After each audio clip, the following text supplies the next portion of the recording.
Democrats are having a big debate right now about the meaning of the word socialism. They'd be frankly much better off if they were debating what the word freedom means, particularly the way the Koch brothers use it versus the rest of us. Leave your comments and please subscribe. You know, on the Democratic side right now, we're having a debate about the word socialism. Actually, it's happening all across the spectrum in America. And frankly, I think we'd be better served if instead we were debating the word freedom. The local newspaper here, the Oregonian, yesterday, was reporting that in our little state, it's got 1.6% of the nation's population, our little state, there are 156,000 families who spend more than half of their income on rent and have no savings. These are the people who one car repair bill, one medical bill, loss of their job, and they are literally homeless. They're on the streets. 156,000 right on the edge. And the right-wingers would characterize that as freedom, right? That's liberty. I mean, it's kind of ironic that the nation founded on the world's greatest known genocide, I mean, the systematic state murder of tens of millions of Native Americans, and over 3 centuries of legalized slavery and a century and a half of oppression and exploitation of the descendants of those slaves. The irony is extraordinary. It presses us all to bring true freedom to America and liberty to all Americans. But what do those words mean? I mean, if you ask the Kochs and their buddies, like Freedom Works, right, who slap these words, freedom and liberty, on everything they do, you'd get a definition that basically says that you're free if you're free from taxes or from regulation. And truth be told, if you're morbidly rich, that makes a certain amount of sense, right? Particularly if your main goal is to get richer and richer and you don't care about the impact of that on society, on the environment, on working class people, or even on the ability of the government to function. On the other hand, if your definition of freedom and liberty is the one that has been embraced by democratic socialist countries like Canada, Europe, most of Europe, Japan, Australia, then you have a definition that's quite different, and it's very close to the one that Franklin Roosevelt embraced in 1944, in January of 44, when he gave his second Bill of Rights speech. And he proposed these amendments to the Constitution to put into the Constitution that you have a right to a job. That's freedom.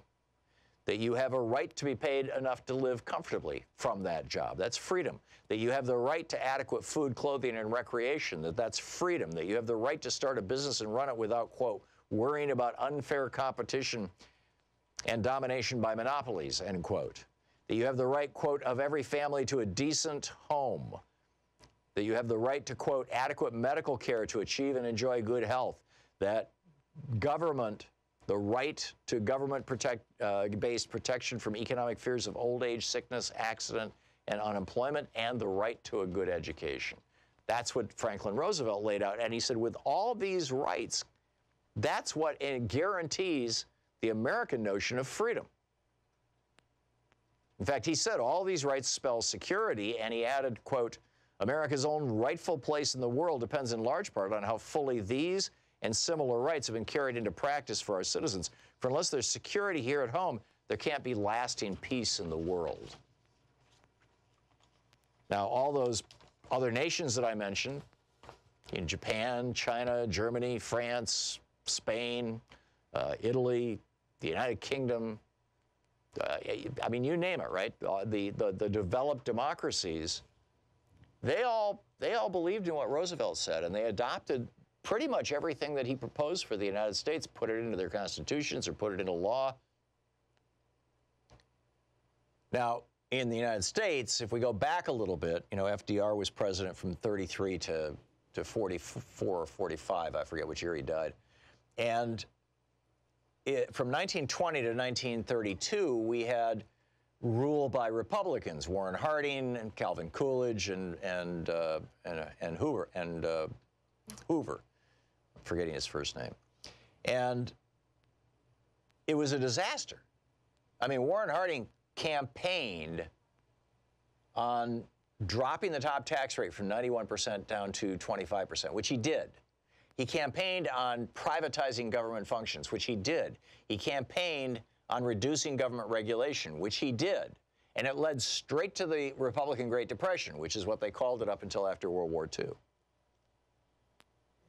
And during Roosevelt's presidency, you know, you had 30,000 Nazis assembling in Madison Square Garden. The Klan was exploding. The biggest of the right-wing groups was called the Liberty League, sort of like the Koch's Freedom Works.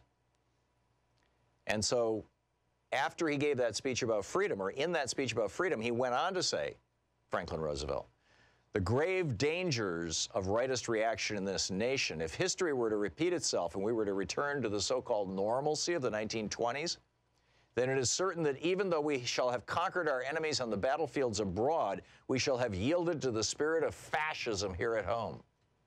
So that's essentially what Roosevelt said. We either have these freedoms or we live under fascism. And this is, you know, we adopted a lot of what Roosevelt said. I mean, he said you're not free if you're old and deep in poverty, so we have Social Security.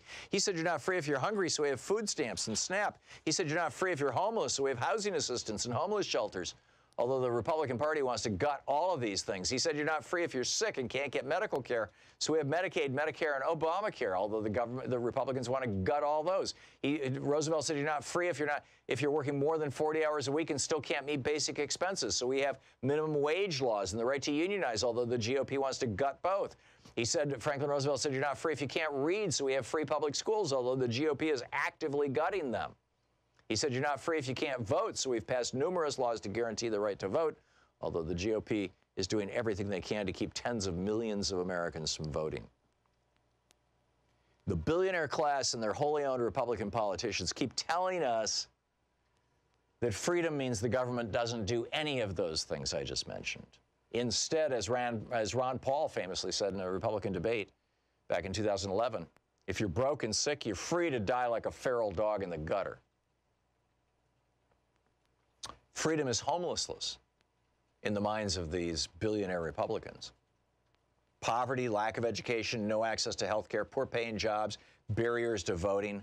All these things in their mind are signs of a free society, which, by the way, is why America's lowest life expectancy, highest maternal and childhood death rates, and lowest levels of education and lowest pay are almost all, there's the one or two exceptions, almost all in Republican-controlled states. Because that's what Republicans think means freedom. So instead of debating the meaning of socialism, frankly, I think the Democrats right now need to begin debating the meaning of the word freedom. Because the right has stolen that from us, and we need to take it back.